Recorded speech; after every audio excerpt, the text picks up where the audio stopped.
Ici, on a deux gros pôles principaux, notamment. Donc un premier pôle qui est plus basé sur la gestion des milieux naturels, donc des espèces, donc tout ce qui est végétaux et animaux. L'autre partie qui est plus accueil du public et sensibilisation. On est un petit peu les sentinelles de la nature, hein. Moi j'aime à dire que voilà, on est le printemps on est naturaliste, l'été on est paysan, l'automne on est jardinier, puis l'hiver on est bûcheron en fait. On essaye voilà, d'entretenir, de gérer de manière écologique le parc et avec les moyens qui sont à notre disposition et donc on se fixe des objectifs justement par rapport encore une fois à valoriser et entretenir cette biodiversité. Depuis combien de temps le patrimoine, enfin le manoir, il est géré comme ça? Alors par le département, ça fait quasiment 25 ans maintenant. Ça c'est une politique départementale, hein, c'est dans les compétences du département, c'est de justement un petit peu voire contrecarrer l'urbanisation grandissante. Et ben, ils ont mis en place une politique qui s'appelle les ENS, donc les espaces naturels sensibles. Et donc le département investit sur des territoires qui ont une valeur écologique ou un potentiel écologique. Et à partir de là, donc, ils vont être gérés par des garderies et par des agents de terrain. Et donc effectivement, ça fait partie on va dire, de notre travail nous, au quotidien. Et s'il n'y a plus rien, je pense qu'on ne pourrait pas aujourd'hui observer des ophrys abeilles ou même éventuellement l'ail des ours ou les jacinthes des bois, hein. Et tu peux me dire un exemple d'espèce, comment tu fais pour la gérer, pour la... Bah, on va prendre un exemple simple, on va revenir Ouais. sur la salamandre tacheté que tout le monde ne connaît pas forcément, mais c'est vrai que c'est un petit amphibien qui peut faire jusqu'à 30 cm, qui peut vivre entre 25 et 30 ans dans les plus vieux sujets. On a en fait ici tout un réseau hydraulique de petits ruisseaux hein, qu'on appelle des becs.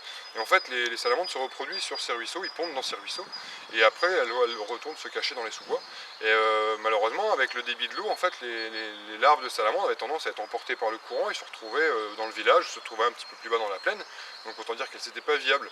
Donc pour cette espèce en particulier, on a aménagé des micro-barrages au niveau de ces ruisseaux, donc au niveau de ces petites becs, ce qui a permis en fait de ralentir le débit de l'eau et donc de pouvoir laisser les salamandres et les larves en particulier se développer et pouvoir se sortir de l'eau une fois qu'elles étaient à maturité.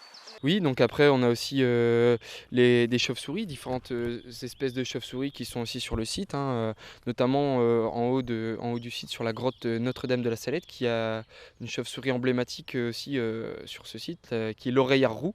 C'est une chauve-souris assez typique avec de grandes oreilles. Et ce qui est intéressant, c'est qu'on peut on peut l'observer durant l'hiver, durant la période d'hibernation. Le seul petit souci, c'est que cette grotte, c'est aussi une grotte chrétienne, et donc qui est très prisée par les randonneurs, mais aussi par les chrétiens qui viennent en pèlerinage.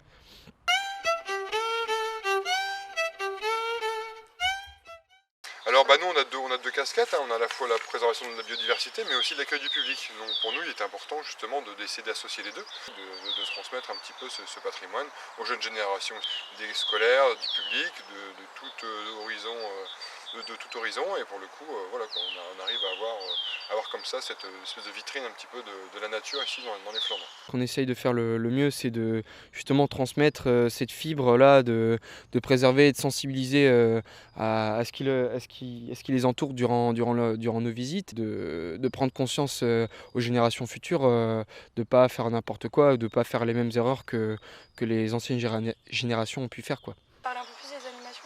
Alors les animations, elles sont de diverses natures, hein. Moi, de notre côté, au niveau du service environnement, nous on fait tout ce qui s'appelle les rendez-vous nature. Donc il y a des grandes dates, on va dire annuelles, c'est les rendez-vous de la chouette, les rendez-vous de la chauve-souris aussi également. Et puis après, tous les mois pratiquement, on propose une animation ouverte au public avec différentes thématiques. Ça peut être les milieux humides, ça peut être le patrimoine arboré du parc, parce que c'est vrai qu'on a aussi ces vieux centenaires qui sont derrière nous et qu'on peut apercevoir et qui sont aussi des personnages à part entière. Au niveau culturel, aussi, est proposé donc sur le parc tous les dimanches après-midi d'été, de juillet à août, des animations. Donc ça, c'est des artistes de rue qui viennent, ce qu'on appelle les beaux dimanches du Mont-Noir, qui viennent un petit peu animer le parc. Donc ça fait venir un certain public qui profite du cadre bucolique.